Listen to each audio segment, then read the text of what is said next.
Hey everybody, Eric with Solo Box. Look how clean the shop is. I'm really enjoying having these new cabinets, the new island and stuff.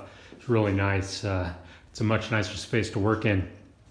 So anyway, I just wanted to update you guys on those that have been kind of following along know that I just redesigned the top box and I redesigned the slim box. Here's a standard. So I just want to show you really quick. This is actually an all new box. This is 8 inches wide. The old slim box was 7 3/4, but because of the new angled ends, I decided I wanted to make this just a little bit bigger. And actually down the road at some point when I can afford to buy a larger shear, this is about as big a box as to what I can build currently. When I get a bigger shear, I'll be able to do something larger. So I'd like to do small, medium, and large. So this is 8, this is 9, and I want to do a 10, but I can't do it until that tool is replaced. So maybe this spring or summer, I will have enough orders coming in, enough extra money that this can go down the road to a new owner and I can afford to do something different.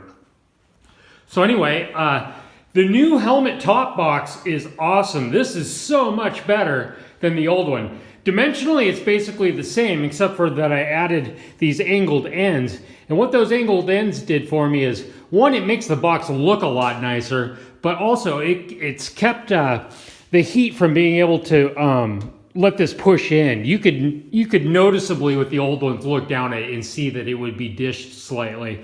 I never once got a complaint on it, but I knew it was there. And the same thing with the side cases. I always knew that they were dishing slightly, and I've looked at other stuff on the market from other companies, and theirs do the same thing. And man, I about pulled my hair out trying to figure out a solution to that.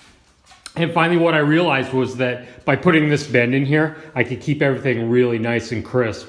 So the tolerances of these boxes, the new latches, the keyed rotary latch, man, this stuff is just so much nicer than the old stuff. The price has remained the same at $340 per set for these, $185 for a top box. Actually, my top boxes, they used to be a couple of inches longer. They were $225 for the longest time, and I did that because they were just so hard to assemble with being hinged and stuff. But I've gotten really good at doing the hinged part of it, and it does take a lot longer to assemble this stuff. But I brought the price down to $185 on them, and I've sold a lot of them in that range. That's just a couple of bucks more, like literally like I think about $5 more than a standard side case. So it's about the same amount of metal. It's just in a different shape. So I'm happy to do it at that price point. Anyway, let's take a little bit closer look at how this came out. The new catches, took me a while to come up with a game plan for ferrules and the line that go through them. So I used to put plastic over the cabling to kind of protect the finish. Now I'm getting this cabling that's got it already built onto it. And I found a ferrule where this stuff slides up through there really easy. So manufacturing those goes much, much quicker because I'll tell you what, it was quite the process before. It was really slow and tedious. If you didn't cut the cable absolutely 100% perfect, it would fray out and you couldn't get it to go through the ferrule. And so it was just a real pain in the ass. So anyway, man, I'm just really thrilled with how these look. So, oh, and also, I thought I was pretty much sold out on panniers. I just finished assembling. I thought I assembled everything. Oh, so here's how that box looks on a KLR. I'll say one more thing.